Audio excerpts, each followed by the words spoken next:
पाहिजे, याला जागणं म्हणतात। आणि हे जागणं तेव्हाच कळतं जेव्हा इथे याल। जागे कुठे होतं? उठा जागे व्हावे आता, स्मरण करा पंढरीनाथा। कोणाला जाग म्हणायचं? सावध झालो सावध झालो, हरीच्या आलो जागरणा। जो इथे आला तो जागा आहे। उठवा होई जागा,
जगाच्या मालकानं सामर्थ्यानं आमच्यावर नजर टाकावी, आम्ही जागे।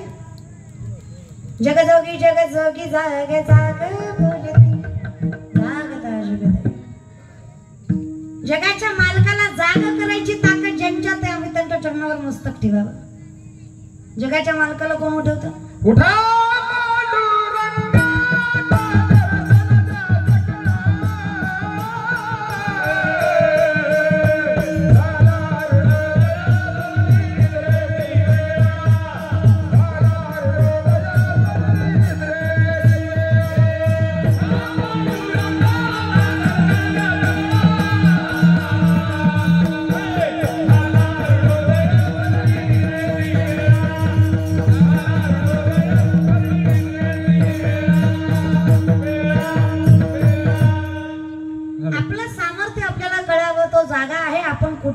म्हणजे आपलं सामर्थ्य वाढणार आहे हे कळावं, तो जागा आहे। जागा राहण्यासाठी प्रारब्ध फार चांगलं लागतं, तुकोबा तेच सांगतं। एक माणूस डॉक्टर कडे गेला, म्हणलं 4 दिवस झालं चक्कर येते साहेब, काय झालं? डॉक्टरने रिपोर्ट काढले, म्हणले शुगर आहे दादा तुला। माणूस भडकला, म्हणला येडा आहे का, शक्यच नाही मला शुगर होणं। डॉक्टर म्हणला आहे, माणूस म्हणला शक्यच नाही। डॉक्टर म्हणला आहे, माणूस म्हणला तू भामटाय, तू डॉक्टर खोटा आहे। अरे मी आयुष्यात कधी गोड घाललं नाही, मला कशी साखर आहे? ती म्हणला आहे। डॉक्टर म्हणला आहे रे, तू माणूस म्हणला नाही। माणूस म्हणला कसं काय? डॉक्टर म्हणला तुझ्या बापाला होती म्हणून तुला आहे। कळतं? धन्य माता पिता। तसं इट इज जनरेटिक जनरेशन, हे जसं अनुवंशिक आहे तसं अगदी आमच्या बापाने परमार्थ करावा, आम्हाला आपोआप देवावं। आता आजकालची म्हातारी माणसं नुसती म्हणतात पोरं वाया गेली, पोरं वाया गेली, पोरं वाया गेली। अरे तुम्ही काय करता? तुम्ही मारुतीच्या मंदिरात पती घेता, उभ्या मारुतीला राणी दाखवता। अरे ब्रह्मचारी, त्याला तरी सोड। तू पोराला काय सांगतो? बिड्या फुकू फुकू तुझं थोबाड आत गेलं, पोराला म्हणतो पोरं वाया गेली। हा आता या म्हाताऱ्या सुद्धा आमच्या जमान्यात नव्हतं माय असो, आम्ही किती इज्जतीनं खाल्लं माय। आजकालच्या पूर्ण काय लाज आहे तोय माय, लागाला गाड मला बघा आणि सगळी इज्जत खोटी। अगं तू करती काय? तू मिसरी चोळती, तुझ्या मिसरीच्या वासानं म्हशीनं दूध द्यायचं बंद केलं, इतका भंगार वास आहे त्या मिसरीचा। तू ना तिला काय सांगते ग? थोडा विचार पण करत जा ना माय, हो की नाही? लेकराला पुस्तक वाच वाच म्हटल्यावर लेकरू पुस्तक वाचत नसतं का?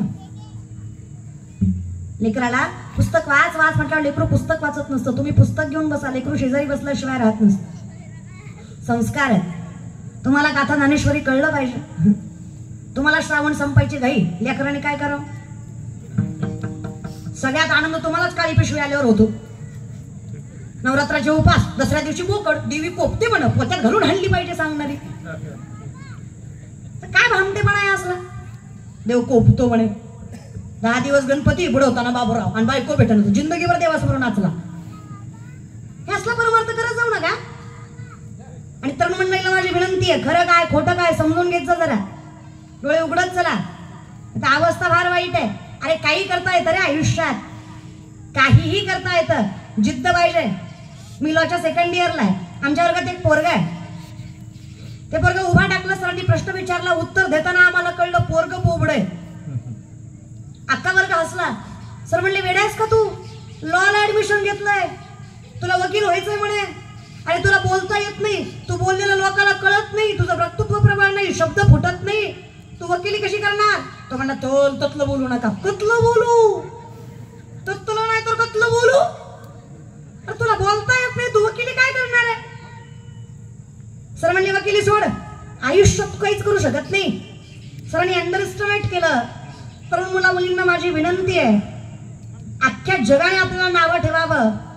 जिंकण्यात तेव्हाच मजा असते जेव्हा अख्खं विश्व आपली हरण्याची वाट बघत असते. जेव्हा लोकांना वाटतं ना याला जमणार नाही, तेव्हाच करून दाखवायचं.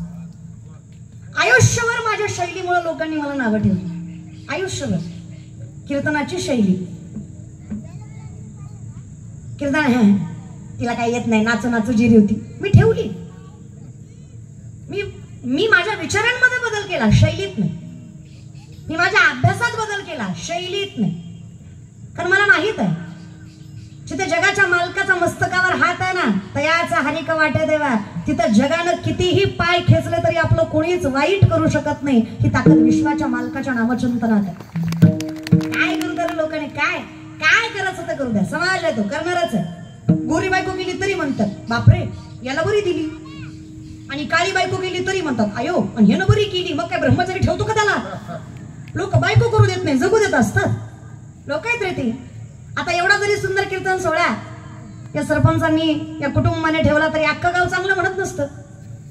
2-4 तरी खौड बोलणार त्याला. हा त्याचं काय असते, पैशाचा उतार आलाय, कुठेतरी खर्चायचं, लोकांचं खायचं लोकांनाच द्यायचं. गप घे बाबा, कीर्तन करता हे तरी लक्षात ठेव ना. कशा निमित्ताने केलंय, काय केलंय हे महत्वाचं नाहीये. कीर्तन कशा निमित्तानं आहे, कोणासाठी आहे, कोणाचं आहे हे काहीच ग्राह्य धरलं जात नाही. फक्त तुमच्या गावात कीर्तन आहे हे जगाचा मालक बघतोय. कीर्तन आहे, सामर्थ्य आहे त्याच्यात. काय बोलायचं ते बोलू द्या लोकांना, काय बोलायचं काही फरक पडत नाही. 2-4 बेडकं होती, त्यांनी ठरवलं पर्वत चढायचा, खालच्यांची आग झाली. आता शेवटी ते चढायला म्हणलं यांची आगच होणार. जे चढायला त्यांना खालच्यांनी सांगायला चालू केलं, चढमत चढमत गिर जायगा. दोघा तिघांचा धीर सुटला, ते पडले. जे पडले त्यांना अजून वाईट वाटलं. पडल्यावर लय वाईट वाटतं, कळलं त्यालाच कळलं. थोडं विनोद समजून घेत जा. 5G आलं ना सध्या थोडस, विनोद न कळणं हा सगळ्यात मोठा विनोद आहे. कीर्तन झाल्यावर एक हसत होता, म्हणलं झालं आता का हसत? ती म्हणला ताई श्रोतीचा विनोद आता काय या तरी का होता तू? लोक लय नमुन्याचे दादा, लोक काय या विषयाकडे विनंती आहे. पडल्यावर वाईट वाटलं, जे पडले त्यांनी वर्षाला सांगायला सुरुवात केलं, चढमत चढमत गिर गया तो बहुत लग जाएगा. वर्षाने विचार केला, अनुभवावर सांगताय. बऱ्यापैकी सगळे पडले, सगळेच पडले. पण एक बेडूक पर्वताच्या टोकावर जाऊन उभा राहिला. सगळ्यांनी विचार केला, सगळे पडले, एकटाच कसा वर गेला? सार्वेकर जी वर गेला ती बहिरा होता, त्याला ऐकूच येत ना. जेव्हा खालची त्याला म्हणायची चढमत चढमत गिर जायगा, त्याला वाटायचं हात वरी करू करू मला म्हणते चढ जायगा. नाही रे ऐकायचं, ते जेवढी आलं भक्ती करी, कशाला वाईट काय ऐकायचं? अधिकार खूप आहे माय आपल्या. बाई याचं कवित्व कधीच वाटू देऊ नका. सगळ्यात सत्य आणि सगळ्यात अधिकारी असणारा जनक राजा आहे. त्याच्या नगरीमध्ये कोणी म्हातारा सुद्धा होत नव्हतं. असा असणारा जनक राजा प्रवचन करायला लागला तर महा मुनी योगी तपस्वी ऐकायला बसायचे. असा असणारा जनक राजा, त्या जनक राजाच्या दरबारामध्ये गार्गी नावाची सगळ्यात विद्वान असणारी स्त्री होती, जी मोठ्या मोठ्या तपस्वीला प्रश्न विचारायचं सामर्थ्य ठेवायचे. प्रश्न विचारायचा अधिकार त्या सभेमध्ये गार्गीला होता. लय अधिकार आहे माय आपल्या. लय गोड आहे ग माय तुम्ही, लय गोड आहे. आई शपथ सार्वेच्या बाया लय गोड आहे का तुम्ही. तुमचं तोंड सोडलं ना, लय गोड आहे का तुम्ही. लय खुश होऊ नका, तुम्ही बी गुणाचे नाही. आम्ही बोलतो याचं कारणच तुम्ही. काय लागतं रे बायकोला? 2 शब्द प्रेमानं बोलत जा, पण तुम्हाला बी भलता ऍटिट्यूड आहे. म्हणायचं एखाद्या वेळेस गोड दिसती, त्याला काय होतं?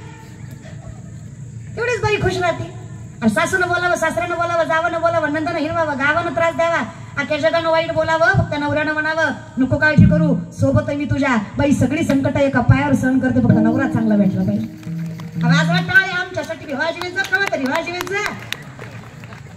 काय खोटं बोलले मी वाजवीत जा की किस्ती मड्याला बसल्यावर बसल्यात. तू बोल मी आहे तू बोल मी बसलोय तू बोल मी ऐकतोय तू बोल ॲटिट्यूड हा कशाची खाता रे. कीर्तन ऐकायला बसल्यावर तरी बसच जरा. तुमचं कसं आहे एक पोरगा एसटीत चढला खाली उतरला मोठे मोठे ना हसायला लागला. शेजारच्याला सहज विचारला एवढा का हसतो. ते म्हणला कंडक्टरला फसवला. तो म्हणला कसं काय. मग म्हणला तिकीट काढले आणि गेलोच नाही. शाण्याला कळलं मला कंडक्टरच्या बापाचं काय गेलं ते कोणाचे काय बा गेले ज्याच्या त्याने आलं हित केले तो कोणाचं वक्तव्य आहे माझ्या. आणि माझं काय जाणार आहे दादा माझं ठरलंय ते ठरलंय. पुण्य म्हणते मी तुमचं डोकं लय भंगार आहे कुठेही जातो महाराज मी पुण्य म्हणलं. विनंती रे पाया पडतो तुमच्या. कीर्तन जरा स्तब्धतेनं शांततेनं अगदी मन लावून ऐकत चला नाही तर मजा नाही ऐकणार. चला या विषयाकडे. अधिकार नाही ऐकायचं लोकांचं काय फरक पडतो काही नाही. जाऊ देवाची या गावा देव देईल विसावा देवा सांगू सुख दुःख देव निवारील हो जगाचा मला ऐकतोय ना. देवाला मुंगीच्या पायातल्या पहिल्यातल्या घोंगराचा सुद्धा आवाज ऐकत होतो. तुमचा आमचा ऐकू येणार नाही. कशाला काळजी करताय. आहे माऊलीचे तो आहे ना तयाचा हरी का तुम्ही कशाला चिंता करताय या विषयाकडे. मग तो पोरगा जिद्दी होता. सरांनी अंडरस्टिमेट केलं त्याला. विषयाकडे आलात का तुम्ही. त्या बोबड्या पोराला सरांनी अंडरस्टिमेट केलं ग्राह्य धरलं. पोरगा जिद्दी होता. पोरगा म्हणला थांगाल ते थलतो सांगाल ते करतो. सरांनी 20 रामायणाचे ग्रंथ त्याच्या हातात दिले आणि सांगितलं पुढच्या लेक्चर पर्यंत यातला एक जरी ग्रंथ विकला ना पट्ट्या मास्तर नोकरी सोडणार तुझ्या पाया घालून जाणार. पोरगा जिद्दी होता. पुढचं लेक्चर भरलं. सरांनी उभा केलं. सरांनी विचारलं का रे विकले का रे ग्रंथ. याने खाली मान घातली. सर म्हणले विश्वास होता तुला जमणार नाही. पोरगा म्हणला थर ठगले ऐकले. तुम्ही सांगितलं किती होते मिनिमम एक मी सगळे विकले. सर म्हणले कस काय लय थोपाय म्हणला थर प्रत्येका थोमल जायतो त्याला थांब येतो. हे बदा हे रामायण हे बदा हे रामायण तुम्ही घेता का मी वाचून दाखवू. लोक म्हणले दिन होय पुढं महाराज तुझ्याकडनं थिता ऐकण्यापेक्षा घेतलं ना बरं. गणी मी गावा दुनिया झुकती है जगाने वाला चाहिए जो असे जागता. ही ताकद त्याच्यात आहे. धन्य माता पिता. अजून सोपं सांगू का तुका म्हणे येते पाहिजे. अहो शत्रूही नतमस्तक होतो. शत्रूही तुकोबरायांचे सगळ्यात मोठं शत्रू पत्करलं सगळ्यात मोठे विद्वान असणारे रामेश्वर शास्त्री. 6 शास्त्र 18 पुराण 4 वेद मुखोद्गत आहे रामेश्वर शास्त्रीच्या. अनगड शहा नावाचे फकीर अधिकारी असलेले रामेश्वर शास्त्री पालखीतनं निघाले. अनगड शहा नावाचे फकीर एका झाडाखाली दिसले. त्या शेजारीच नदी होती म्हणून शास्त्री तिथं थोडेसे विसाव्याला थांबले. आपले हातपाय स्वच्छ करण्यासाठी नदीमध्ये गेले आणि येताना त्या अनगड शहा फकीराकडे बघून हसले. अनगड शहा म्हटले का रे बाबा का हसलास. काही नाही म्हणे ज्ञान असलं की पालखीत मिरवलं जातं आणि ज्ञान नसलं की हातात कटोरा येतो. राग आला फकीर शहा अनगड शहांना. तुला काय वाटतं म्हटले फार ज्ञानी आहेस तू. अरे आम्ही फकीर म्हणजे कोण. आमचे कपडे चांगले नाहीत किंवा आम्ही हातात कटोरा घेतो म्हणून फकीर नाही. आम्हाला जगाची फिकीर नाही म्हणून आम्ही फकीर आहे. कारण आम्हाला याच्यापेक्षा मौल्यवान जगाच्या मालकाचं धन वाटतं. काय करायचं तुझ्या पालखीला जर पालखीत बसूनही तुझ्याकडे अहंकारच. फार असशील ज्ञानी तर एक काम कर. ज्या नदीत जाऊन हातपाय धुवून आलास ना अजून एकदा जाऊन धुवून ये बरं. शास्त्री म्हणले त्याला ज्ञानाची काय गरज आहे. हातपायांना जातून येतो ना धुवून बाबा. गेले शास्त्री पाण्यात. पाण्यात हात बुडवला की शीतल वाटलं. पाण्यातनं बाहेर हात काढला की दाह चालू झालं. जोपर्यंत पाण्यात हातपाय येत तोपर्यंत शीतल वाटायचं. पाण्यातनं हातपाय बाहेर काढले की अंगाचा दाह चालू व्हायचा. काय करतात ज्ञानाला सामर्थ्य पाहिजे ना. आणि ज्ञानाला सामर्थ्य तेव्हाच मिळतं माऊली सांगतात जेव्हा कळतं कुठं जावं. मी किती ज्ञानी असलो ना मला ज्ञात आहे कुठं जावं. म्हणून तर माझ्या जीवीची आवडी पंढरपुरात येईन गुडी. ही ताकद ज्ञानोबरायांची आहे. अनगड शहाला सगळं ज्ञान आहे पण अहंकाराने. रामेश्वर शास्त्रीनं सगळं ज्ञान आहे पण अहंकाराने घालवलंय. आता हातपाय बाहेर काढले की अंगाचा दाह चालू झाला. चरणावर मस्तक ठेवलं. अनगड शहाच्या चुकलं म्हणे, फार सामर्थ्यवंत व्यक्तिमत्व आहात तुम्ही, काही करा पण अंगाचा दाह थांबवा. अनगड शहा म्हणले मला फक्त लावाही येत होता, इजवाही येत नाही. मी माझ्या सामर्थ्यावर दाह लावला, तुझ्या सामर्थ्यावर इजेव नाही. अनगड शहाने दया केली. लोकांना विचारलं काय करावं, काही नाही म्हणे. दयावंत पाहिजे असतील तर फक्त देहूचकडे जा. त्या भंडारी डोंगरावर तुकोबांचं सामर्थ्य आहे, फार दयावान आहे. प्रत्येकाला अधिकार देतात, तुमचाही दाह थांबवते. हे कौतुक ऐकून रामेश्वर शास्त्री पुन्हा एकदा देहूकडे जातात. चुकलं म्हणे तुकोबा, सगळ्यांनी सांगितलं तुमच्या चरणावर मस्तक ठेवलं की अंगाचा दाह थांबेल. विनंती आहे माझी, थोडा अंगाचा दाह थांबवा. थोडासा विचार करा. ते रामेश्वर शास्त्री आहेत ज्यांनी तुकोबांना गाथा लिहिण्यासाठी नकार दिलाय. त्यांनी सांगितलंय काव्य रचना करावी ती फक्त ब्राह्मण आणि आम्ही. तुम्ही फक्त आमचं ज्ञान ऐकावं, तुम्ही ज्ञान सांगावं नाही. हे तुकोबांना ज्या रामेश्वर शास्त्रीने सांगितलं त्या रामेश्वर शास्त्रीसह तुकोबांनी दया केली. काही नाही म्हणे, माझ्यात तर ताकद नाही शास्त्री, पण माझे अभंग तुमचा दाह थांबवू शकतात. एकच अभंग. काही नलगे एक भावाची कारण तुका म्हणे आन विठोबाची. अभंग म्हणावा आणि शास्त्रीच्या अंगाचा दाह थांबावा. शास्त्रीनी चरणावर तुकोबांच्या मस्तक ठेवावं आणि तुकोबांना म्हणावं तुकिता तुलनेसी